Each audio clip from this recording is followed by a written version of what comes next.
Hi everyone, I'm Andres Mecher and I'm an immigration attorney. In today's video, I'm going to give you some updates about things happening in immigration in the US. If you have a question you want answered, please watch our videos and post your questions. We can't give specific advice because we don't know all the circumstances of your situation, but we can give you general direction, and if you want to chat with us, give us a call. Our phone number is on the side of the screen, and then we can determine if we're a good fit to work together.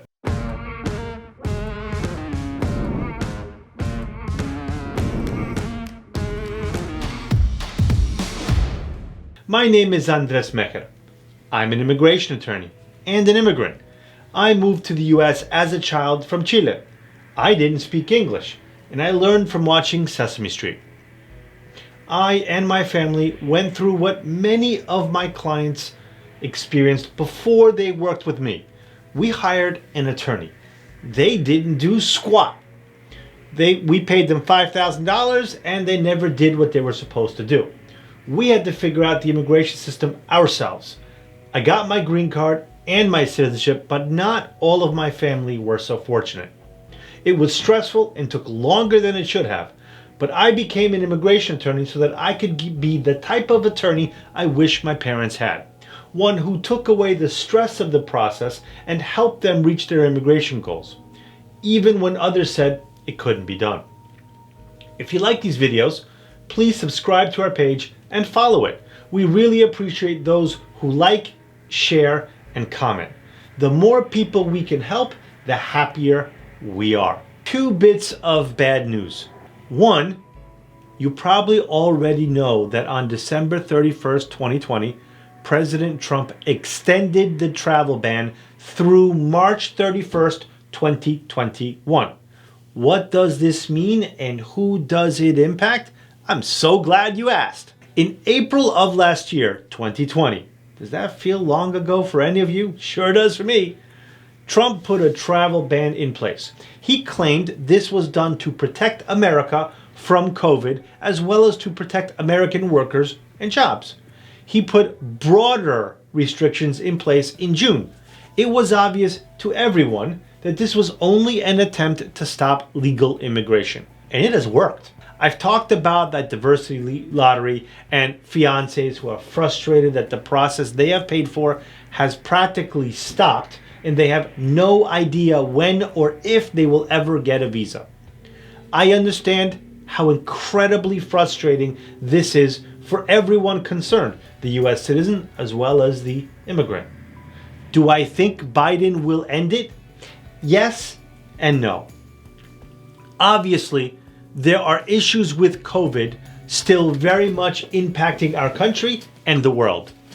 There should be some travel restrictions. Should that stop people from getting an immigrant visa? Absolutely not.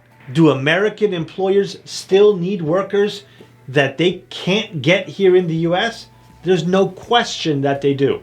There were injunctions, that means a judge stopped from something from going forward or something from being done. There were injunctions put in place arguing that this was an attempt just to stop Muslims from entering the US. The policy was stopped and the Department of Justice complained that the American employers were losing money, so the judge let it go forward. The judge is having oral arguments on January 19th to possibly stop the ban again. I want you to know that these travel bans are extensive. They aren't just for employment-based visas. These bans impact both immigrant and non-immigrant visa applicants.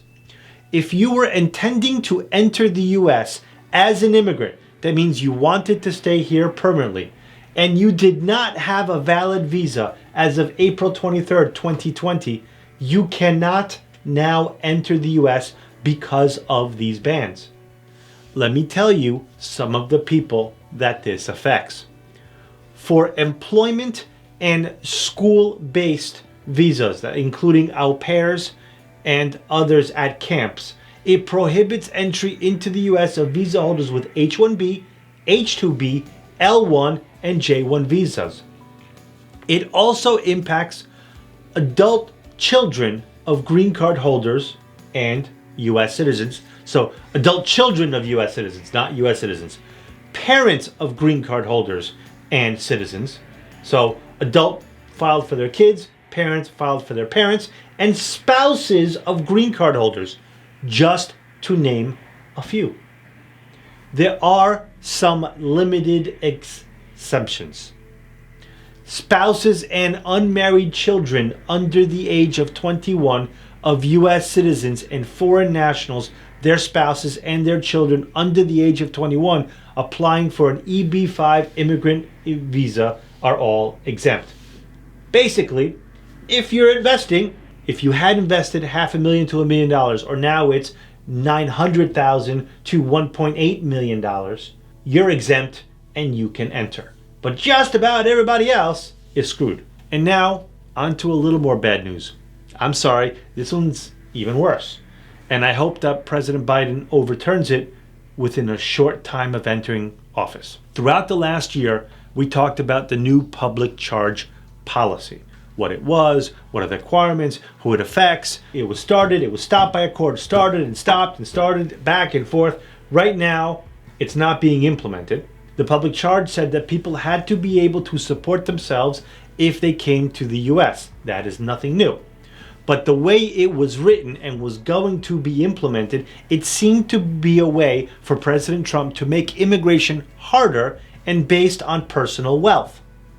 So that has been stopped by the courts, and that's good.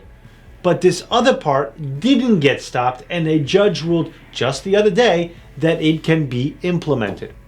It requires health insurance for immigrants. What this new policy says is that anyone who applies for a visa to enter the U.S. must show that they have or can obtain health insurance within 30 days of entering, or they have the financial means to pay for any healthcare expenses that they might incur while here in the U.S. Who does this apply to? This applies to anyone coming into the U.S., including a diversity lottery visa winners who want an immigrant visa. That means you want to get a green card and maybe at some point become a U.S. citizen. Again, there are a few exceptions. When does this go into effect?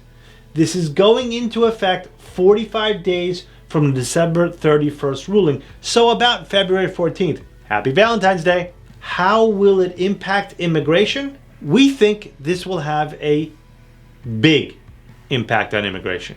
It is another way to make it prohibitively expensive for someone to immigrate to the U.S. I don't know about you, but healthcare is expensive for me, and I'm a U.S. citizen. Insurance has very few restrictions on how much they can charge, and that will only hurt people who are trying to enter the country. It may be that President-elect Biden stops this new rule, stops this part of the public charge before it starts. We'll have to wait and see. It is quite intricate because you can only use certain insurance providers that must meet a certain criteria that we're not going to go into much detail tonight. If it turns out that this is going to be enforced, we'll do a video on this subject so that you understand what you need to do and what you need and how you need to do it. Well, that's all for today, folks. If you have questions you'd like us to answer, please post them below. We really appreciate your likes, comments, and shares, and look forward to talking to you in our office or on Zoom, because the Green Card Doctor makes house calls. Stay healthy and be well.